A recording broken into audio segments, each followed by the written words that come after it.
Today we'll be talking about the Keep Watch program. So I coordinate the Keep Watch Toddler Drowning Prevention program at the Royal Life Saving Society. And Keep Watch ultimately is aiming to prevent drowning deaths and injuries in children under the age of 5. So today we'll be going through some of the statistics, the risk factors, what we sort of know works and what we promote to parents as the things that they can do to keep their kids safe, and also going through some of the resources that we have available to support people in the community. So people like yourselves who are working with parents and carers and children to kind of help us to spread these messages out to our community. So as I said, if you've got any questions as we go through, you should be able to type them into the questions box at the side. We'll probably address them all at the end just to keep things moving along. And yeah, if you're having any problems with hearing or vision, as we said, just type a message and we'll try and address that as we go. Sorry, just trying to get it going. Oh, there we go. So the reason that the Keep Watch program exists and why we are, I guess, trying to get this information out to parents is because drowning is still the biggest cause of preventable or injury death in children under the age of 5 in Australia. So the numbers have come down quite significantly from sort of 1980s, 1990s, where we were seeing really huge numbers of toddler drownings happening, particularly in home swimming pools. With the advent of pool legislation, particularly in WA, but across the country as well, that's had a really big impact on bringing the numbers down. But on average, we're still seeing at least 4 children under the age of 5 drowning every year just in Western Australia. Nationally, I think the average is around 25 to 30 each year. And we do also see a lot of children who get admitted to hospital as a result of a drowning. So some of those kids will be fine. They're the ones who get pulled out in the nick of time, taken to hospital for a checkup, but ultimately there's no harm done. Some of those children who do get taken to hospital after a drowning will have lifelong consequences and injuries as a result of that drowning. So we work with a couple of families who have children who have really severe brain injuries, which have obviously been completely life-changing for their family and for their child. So we're really about trying to prevent those, obviously the fatalities and also those really serious drowning injuries as well. And I guess just something to clarify as we're going through is often in the media you'll hear things like there's been a near drowning or someone has nearly drowned. The definition that's actually set by the World Health Organization is that drowning is a process. So for a lot of people, when you say that someone's drowned, their automatic assumption is that they've died as a result of that. But in fact, if someone has inhaled water and that has affected their breathing, they may have, been unconscious, had respiratory difficulties, they are considered to have drowned or gone through the process of drowning. But where things sort of differ is in the outcome. So you can drown and ultimately survive with absolutely no injury.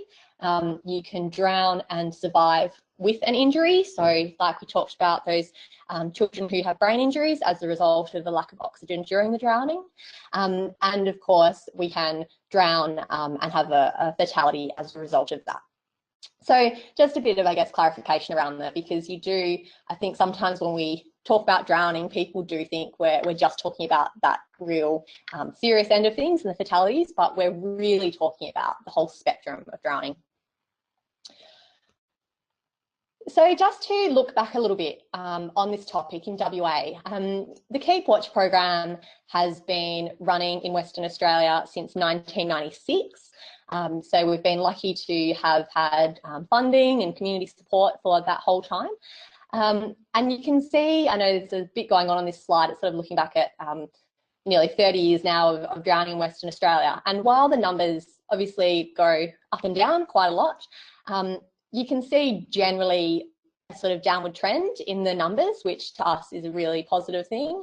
The thing that made the most impact was certainly our pool fencing legislation in 2001, and you can see sort of since then how much lower the sort of average figures have been, which is a really positive thing. We have just released our national drowning report for the 2017-18 financial year, and unfortunately we did see last year in WA that we had 5 drowning deaths in the under 5 age group, 4 of which were in home pools. So while, you know, we sort of like to think that pool fencing legislation has made a big impact and that I guess the message is getting through, we know that there's new parents coming along every year who may not have been exposed to those messages, which is why we consider it really important that this kind of information continues to be promoted to, you know, your clients, families you work with, and the general community as well. So I just wanted to go through a few stats. Most of these have been pulled from a report that we released. It's getting a little bit old now, but it was a 10-year review of toddler drowning between 2003 and 2013. So if anyone did want more information about this topic or sort of wanted to read more or has something to refer to, this is probably the best place to start. It's a really useful report and is available for download on our website. So when we are looking at children under the age of 5, you know, we tend to talk really generally about preventing drowning in the under 5s, or children aged 0 to 4. But of course, there's a huge difference between a newborn and a preschooler, and they all obviously get lumped together in that sort of under 5 age group. So when we do look a little bit more closely, we actually find that children between the ages of 1 and 2 years are more at risk of drowning than anyone else in the community, so just in that 1 year of our life. And anyone who's got kids that age or knows children in that age group would know that they're quite vulnerable to a lot of injuries, really, because they are at the stage where they're becoming mobile, they're crawling, walking, starting to climb, and they're exploring their surroundings.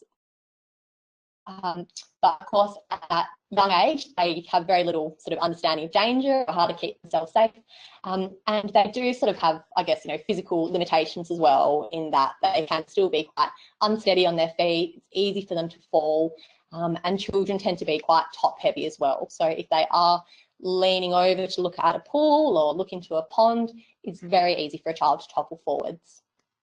After the age of 4, drowning actually sort of drops right off and becomes fairly uncommon, usually because kids over that age have got at least some basic swimming skills, and they have a little bit of a better understanding about their own you know, limitations and rules that might apply around the water. We do find that boys are twice as likely to drown as girls. Even at this young age, we do still see that gender difference, and it only gets bigger as, you know, as we go on with our life. So we find men far more likely to drown than women.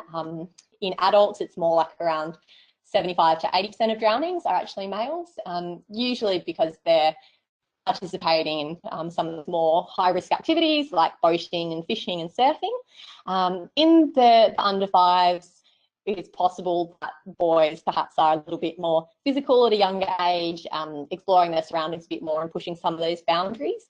But I guess, you know, we can't sort of attribute that to anything in particular. And we do also find that drowning rates are similar between regional and metro areas. So when you look at the sort of pure numbers, we do see the majority of drownings happening in the Perth metro area.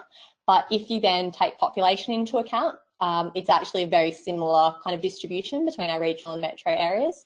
And most of the locations are similar. So out in regional areas, we might have some additional risks as far as dams on regional properties, perhaps some of those inland waterways as well. But for the most part, these are happening in similar locations, regional and metro. So looking at where children are really at risk, we do find that around 90% of drowning deaths happen in or around the home environment. The majority of these are the child's own home, but we do see a reasonable number as well that are at a friend or family member's home where they're visiting, or occasionally a neighbour's home, so typically a backyard pool that they have managed to get into, either over a fence or through a fence. And around 75% of our hospitalisations also occur after incidents around the home. Probably the reason for the sort of difference in figures there is that when people are, out and about near the river or the beach or near a lake, they do tend to be extra aware that there's water around. They keep a close eye on children. And if kids do sort of get out of sight or go missing, they're probably going to find them a bit sooner. So while there might be some injury or some requirement to go to hospital to get checked, it's not as likely that the child's going to be out of sight for long enough for the fatality to occur. So that's probably why we do see a bit of a difference there. But regardless, definitely that home environment is still far and away the most at-risk location. So looking specifically at sort of water locations, we do find that swimming pools are still the majority, or still accounts for the majority of drowning deaths. That includes our typical below ground swimming pools, as well as above ground pools and portable or paddling pools. So that can include anything from a child-sized, 20-centimetre paddling pool right up to a pool that might be 1 metre deep that's suitable for adults, comes with a ladder and filtration equipment. That would be sort of classed as an above ground or a portable pool. And we do see those involved in quite a lot of drownings. The second most common location is the bath, and that is almost exclusively children under the age of 1. And more specifically, kids between about the ages of 8 to 12 months, where they are sort of at a stage where they are sitting up comfortably. There might only be a small amount of water in the bath, but they're still fairly unsteady. So if the parent or carer does leave the room, it's still very easy for that child to move, slip, fall, and end up either underwater or with their face immersed. Fish ponds, fountains and water features within the home, so sort of backyard fish ponds, are actually the third most common place, which I know sort of surprises people sometimes because, we maybe don't see lots of houses that have fish ponds, but for those that do, they're usually somewhere that's close to the house. They're sort of designed to be a bit of a water feature, something to look at, and there's very rarely any kind of barrier around it, and certainly there's no requirement to have a barrier around it. So it does mean that they can be very accessible from within the home. Thanks to those people who I can see are continuing to join us. Please do join in, listen along, let us know if you've got any problems with the sound or anything at all, but otherwise we'll keep on pushing through. Some of the other places that we do see drownings happen in this age group, which are not as common, are things like backyard spas, occasionally buckets, large sort of clamshell type pools that might be being used as a water bucket for an animal, for a dog or something. And out on regional areas, as I mentioned, we do see a few of those things like dams and animal troughs, and occasionally areas like rivers or lakes, but it is fairly rare. Most of the time when we do see children drown in kind of public lakes, it's usually that they've actually gotten out of their house unnoticed and have found their own way to the park and have ended up in the water that way. It's not common for people to, be out at a playground or on a picnic and for the child to wander away. It's much more, as we said, more likely the parents gotten distracted at home and they've got out that way. So there's a number of reasons why toddlers particularly are so at risk of drowning. And it's similar to, I guess, why children in this age are vulnerable to a lot of injuries. The biggest thing is that they obviously are still so dependent on us as adults to keep them safe. So in basically every circumstance of toddler drowning in WA, there wasn't an adult directly supervising them at the time. And that is not to suggest at all that their parents had been negligent or had deliberately left them around water or were not, being good and vigilant parents. Most of the time, the children access water unnoticed. So it's not that the parent had put them in the swimming pool and then walked away. It's much more likely that they'd last been seen in the living room or had been put down for a nap or were playing in what the parent thought was a safe area of the backyard. the parent's gotten distracted and the child's found their own way into the pool or into the fish pond or some other body of water. This can be because parents can underestimate the risks. So they may think that their pool fence is secure, they may think the gate's closed, or that the child wouldn't be able to get out. So they might think that, you know, they're only just walking, they couldn't possibly, you know, make their way all the way to a dam on a farm. But obviously children at that age are often developing very quickly and, as we said, are exploring their environment. So you can't always count on their previous behaviour. Sometimes we can overestimate the child's swimming ability or other attributes. So sort of thinking, oh, we've got a pool, he's a really good little swimmer. If anything went wrong, you know, he'd know how to get to the edge, or he'd know not to get in there by himself. But kids, of course, are curious. They're attracted to water, but their sort of physical attributes do mean that they are at that risk of falling and are unlikely to be able to save themselves if they do end up in water. If there are meant to be barriers to water and those are absent or they're faulty, so for example, a pool fence with the gate not being self-latching or self-closing in the way it's supposed to, that can obviously be a factor leading to the drowning as well. And a really big one is that drowning is a silent event. So kids can fall in, inhale water and sink before an adult has even realised that anything's gone wrong. They're not necessarily, or are very unlikely to, call for help, splash about and be really obvious that anything has happened. And so while I've spoken, you know, about stats and facts and what's common and what's not, what we're really ultimately talking about is children and families and communities. So we work with a few parents, probably about 8 or 9 parents now, who have either lost children to drowning or have been affected by drowning in some other way. And so I just sort of, I guess, wanted to share a few quotes from them that reflect on the experience that they've had and what their drownings meant for their family and their children. So Melanie, a lot of you actually probably be aware of her son's story. He was at his family daycare in Carramar a few years ago and got into a pool area that was in the property while his carer was distracted. So Mel's gone on to be a very vocal advocate for drowning prevention generally and specifically changes in the kind of care sector as well. This is Simone and her son Ari. So as you can see there, Ari obviously survived his drowning. He was actually overseas with, Simone wasn't there, he was with his dad and some extended family overseas, staying on a houseboat, and actually fell off the houseboat, which is a fairly, I guess, unusual sort of circumstance. But the outcome of it, as far as his injury, was sadly a very common one when we do see drowning. So he obviously, after his drowning, despite surviving, can't walk, he can't talk, has difficulty communicating, can't feed himself. So they're obviously very grateful that their son has survived, but of course that's been a massive change for him and for his family's quality of life as well. And finally, this is Emma and her daughter Mia. So in Emma's case, her daughter was swimming, she was next to the pool, attending to her younger son.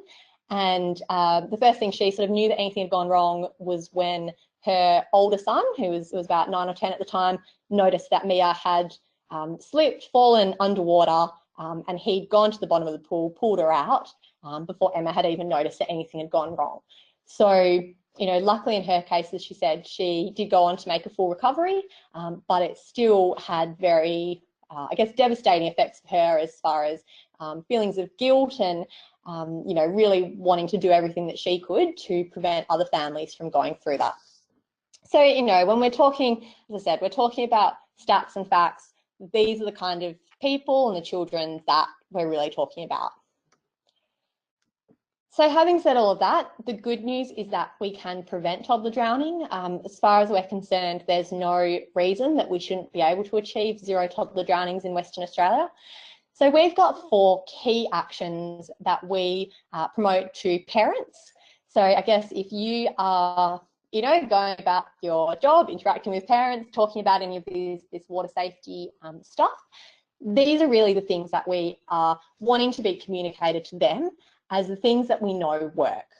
Because it's not a matter of just saying, watch your kids around water, or a matter of just saying, fence your pool. We know that it takes a combination of actions to prevent drowning. And likewise, when drownings do happen, there would often have been one thing that could have been done differently that would have completely prevented the incident, or turned it into something quite different. So, you know, I mean, some of this might sound to people a bit like common sense, but what we are, I guess, trying to remind parents is, firstly, this is something that you do need to think about year round, and it's something you need to think about even when you're not actively, you know, in the water or going swimming. We know for children it can happen any time of year, any time of day, and in any environment where there's any water. So our first key action, which I'm sure will be no surprise, is supervision. And what we're talking about with supervision is, we're not just saying supervise your child, you know, when they're swimming. We know that the vast majority of parents are doing this, and they're aware of the importance of it. What we're also really saying is the importance of being sort of within arm's reach, close enough to respond, also when kids are around water or they've got access to it. So, you know, the kind of best option for supervision is to be what we would talk about as arm's reach, or sort of hands-on. So, you know, we want kids to explore their surroundings, we want them enjoying water, and we want them making their own mistakes, because that's part of how they learn. But as long as there is an adult there close enough to respond, so that if their child does slip, trip, fall, panic in the water, they're there to help them. Where we sort of really see this fall down is when people do sort of try and just listen out for kids, and consider that they're still supervising, because they think, well, I can hear them talking and splashing, and I'll know that if they go quiet, that's when I need to go and check on them, or I'll know that something's gone wrong. But unfortunately, we know that it's very easy for people to get distracted, and drowning can happen for a child in as little as a minute. So it can take time for people to notice that, you know, they're not hearing the sounds that they're supposed to, and actually go in and respond. So we really don't consider that sort of listening out as being a suitable level of supervision for a child under 4. Where we most often sort of see that fail is particularly around the bath, because I guess there's a little bit of a difference between the incidents we see happening in baths and happening everywhere else. Because as I said, in most cases, their parent doesn't realise that their child has accessed water, they've seen them somewhere in the house and they've found their own way there. With the bath, they have most likely put their child into the water for a bath, they know that they're in the water, but they've left for a very short time, usually to talk to another child, you know, go and answer a phone call, or often go and grab something that they might need for the bath. So they might go and get their child's pajamas, or go and, you know, grab a clean towel. And that time is enough for that drowning to happen. So really, for our parents of babies, the bath is absolutely the most kind of critical message about just making sure that they do get into good habits of having everything they need with them in the room before they even run the bath, or before they put their child in there, because it will just reduce that temptation to, you know, to think, I'll just duck out for 30 seconds. Something else we do talk to parents about is making sure that if there are multiple adults and potentially multiple children around, that if there is water there, that they know at all times who is responsible for the supervision.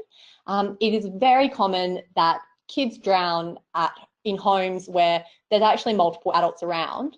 And, you know, the sort of classic case is kids being inside with mum, dad's working outside, and the children wander outside. He doesn't realise they're there. Mum thinks he's got an eye on the kids. In reality, no one's got that supervision role, and they're able to, you know, get into the pool or into some other area of water unnoticed.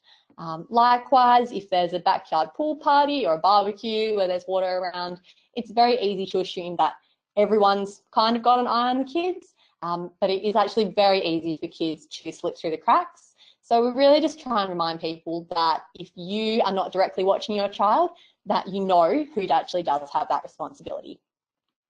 And we do say there's no substitute for adult supervision.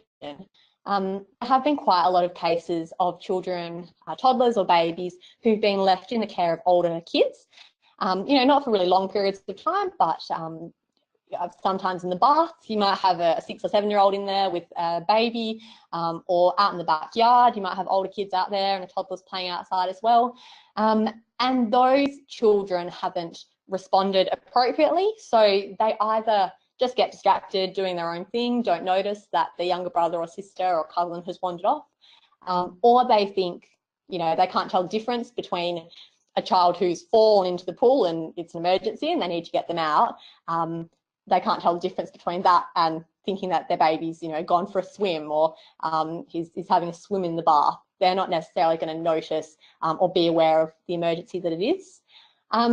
Or they may even think, and you do sort of hear stories occasionally of kids sort of knowing that, oh, I've done the wrong thing, and they don't want to tell their parents, or they don't tell them with the urgency that they should, because they don't want to get in trouble. So they don't respond as quickly as they should.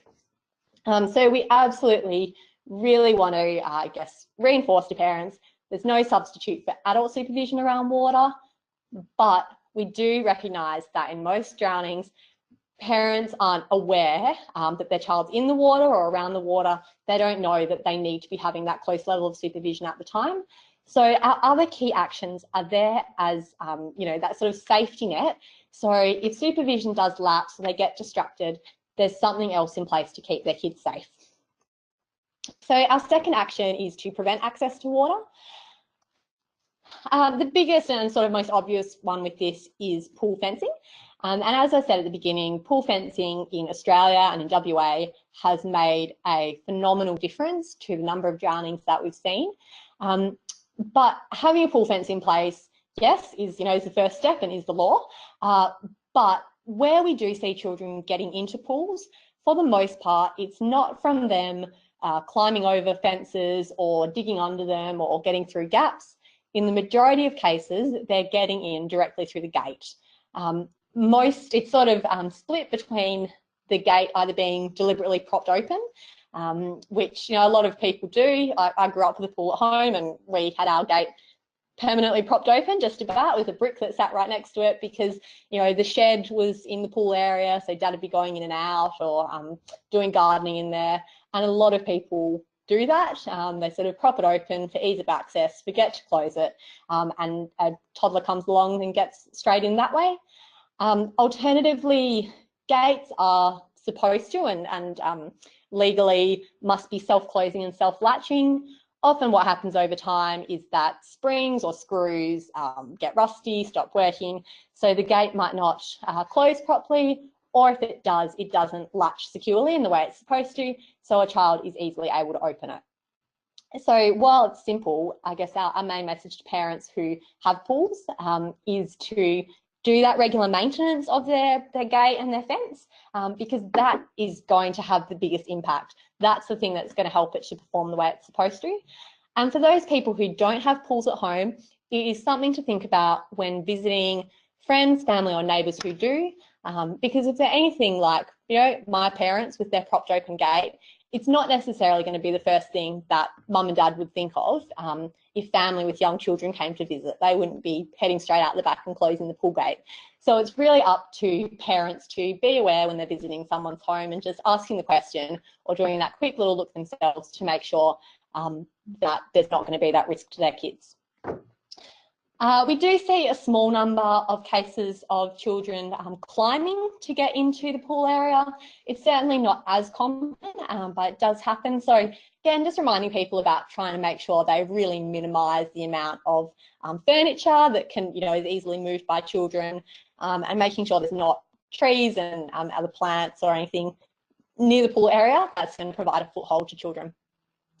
And just a note about above ground pools, a lot of people aren't aware that any pool that is deeper than 30 centimetres is legally supposed to be fenced to the same standards as a below ground pool.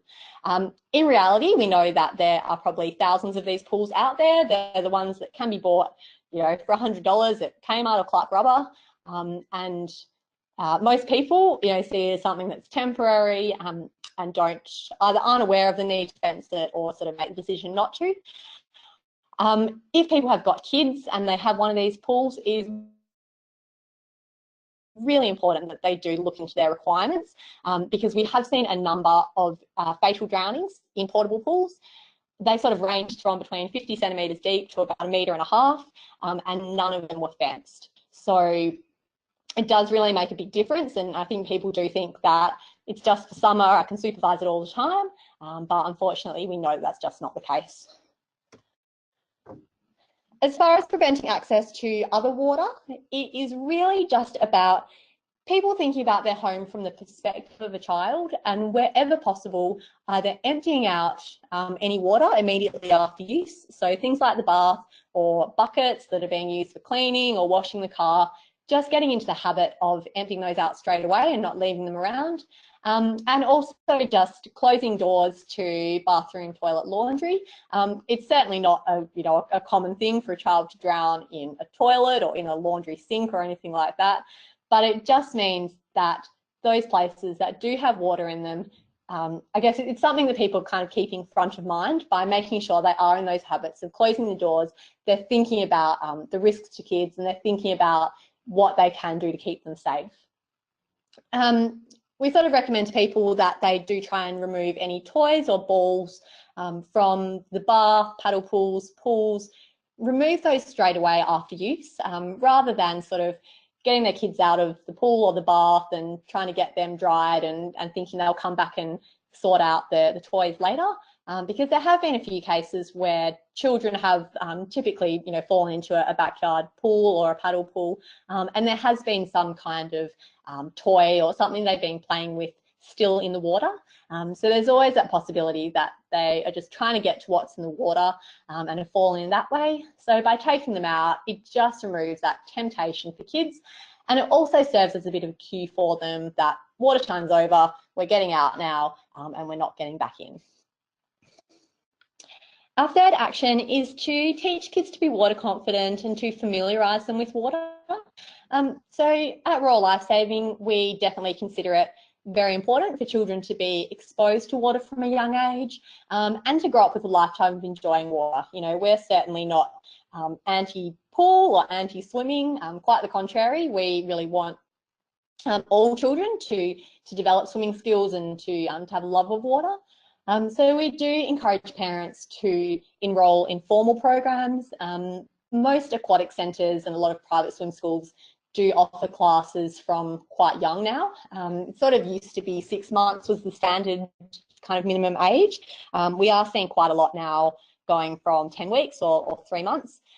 Obviously, it's important for people to sort of realise that just because they're 6 months old is doing an infant aquatics class, it certainly doesn't mean that they are now safe or drown proof or are really learning to swim.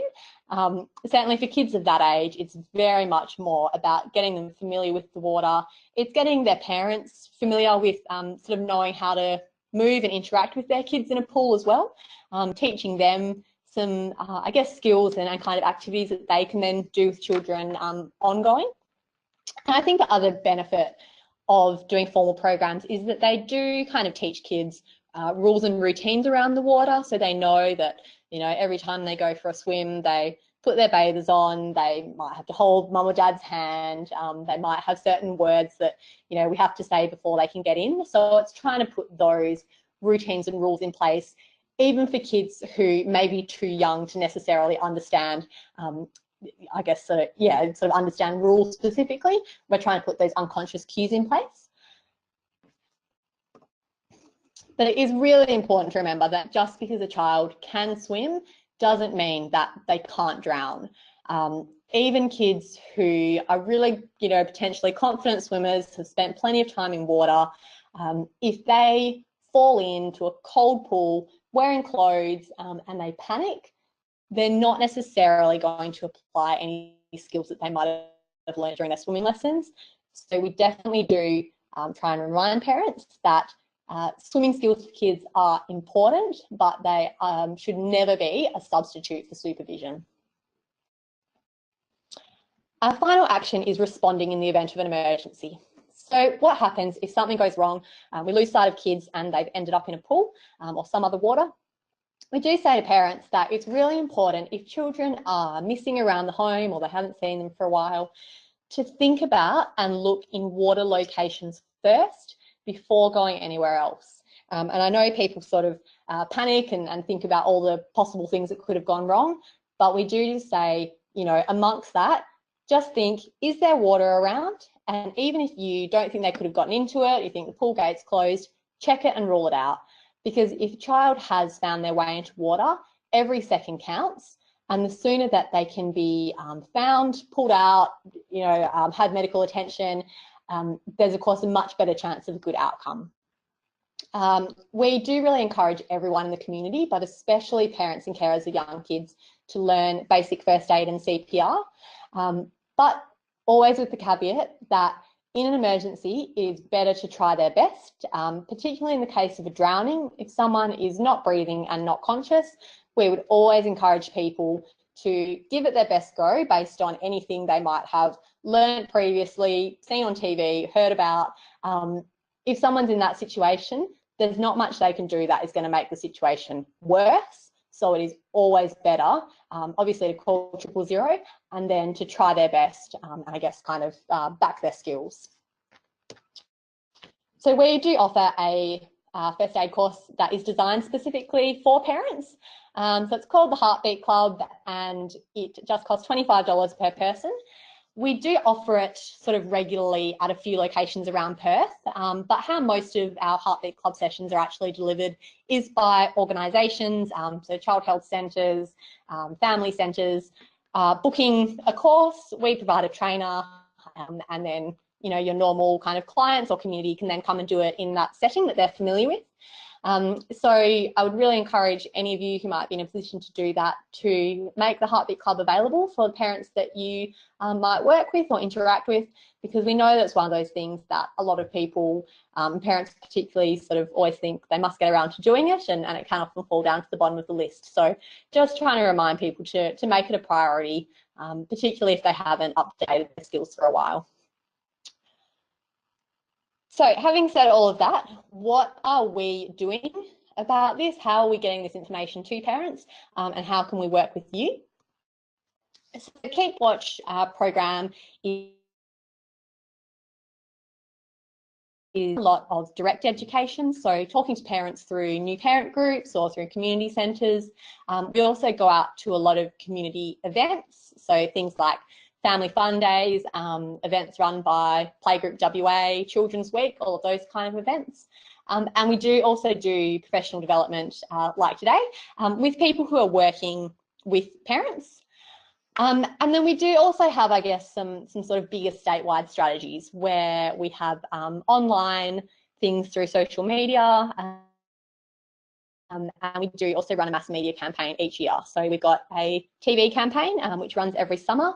We had a new one last year, which was around pool safety, and those are also sort of shared online. So that's really how we sort of reach the vast majority of the population. But we are also trying to, I suppose, improve our regional activities. We have always delivered presentations and things out in the regions, usually from me or sort of my predecessor, travelling out to regional areas and delivering them. But we're now working with Royal Lifesaving first aid trainers and people working at aquatic centres and that sort of thing out in regional areas to actually get them trained up to deliver our presentations, so they can do that on an ongoing basis at a time that sort of works for your community or for your group, rather than, you know, me calling up once a year and asking to come out and visit. And we do also, as I said, work with parent ambassadors to share their stories, because we know that that is often the thing that makes the most impact on parents. It's not going to be someone sitting there and telling them the stats and facts. It's hearing from a real parent who thought that, you know, something like this would never happen to them, and I guess hearing from them what they would have done differently or what they would recommend that other parents do. So I've just got a few, I suppose, ideas for ways that you might be able to promote drowning prevention and water safety within your own environment. Certainly, you are very welcome to get in contact with us to either have someone come out to deliver a parent presentation for a group of parents that you work with, We can also come out to events, as I said. So if you've got you know, sort of family fun days or community events happening, we are very happy wherever possible to come out and attend those. We have a number of resources available, so typical brochures and posters and fridge magnets and kids' storybooks, all of which is available free of charge for order. So you might like to have a display of the information, or a lot of child health nurses are sort of incorporating that into their regular sort of practice and check up with parents, providing them with that information. You can encourage the parents that you work with to complete a CPR course, or even host one yourself at your centre.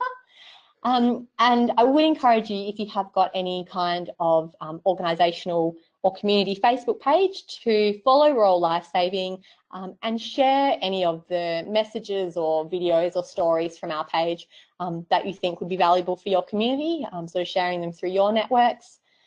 If you are an organisation that works more with children, so I know we had a few people registered who are childcare sort of space. You know, we've got our kids' storybook. It's something you can then read with kids, talk to them about the kind of messages through it, and perhaps have some information available for parents to then follow up with them at home. But if anyone does have any other ideas, or you know, wants to let me know about things that you've done locally, please feel free to share those with me now, or to email me, because we'd really love to hear what sort of worked for you with your local community.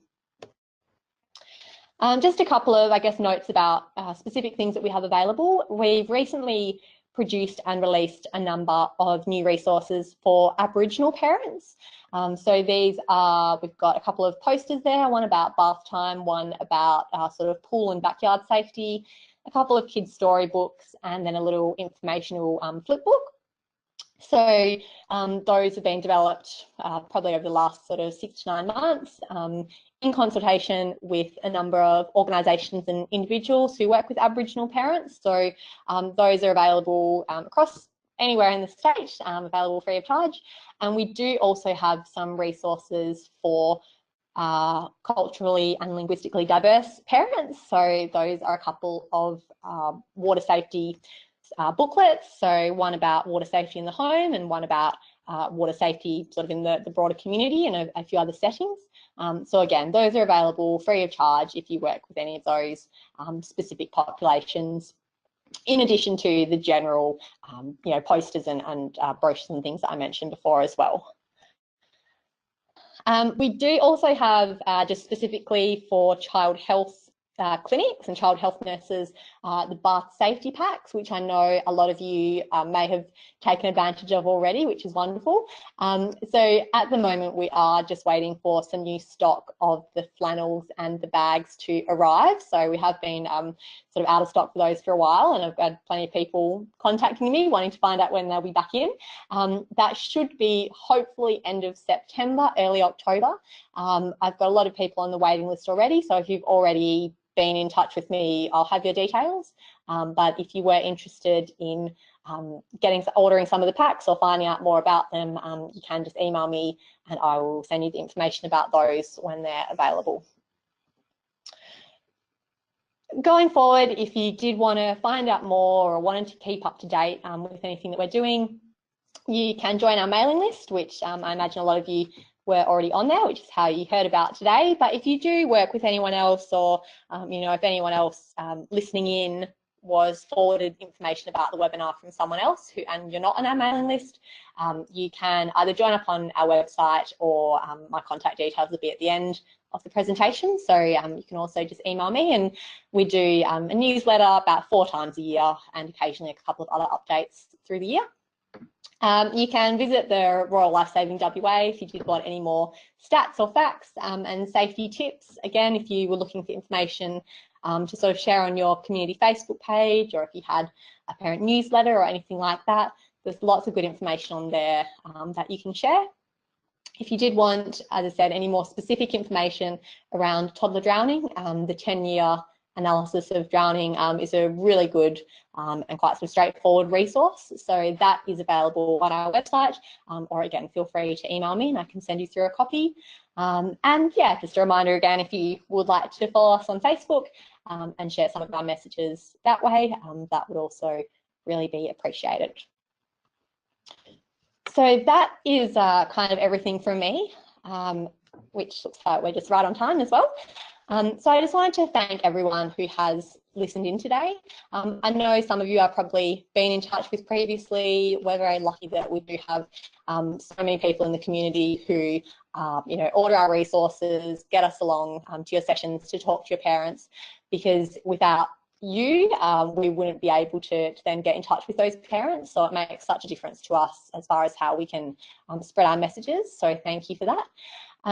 If anyone does have any questions that they wanted to ask, anything sort of wasn't covered in the session, or any of our resources you wanted to know more about, there should be an option for a little questions button at the side of your screen. So you can type your questions in there.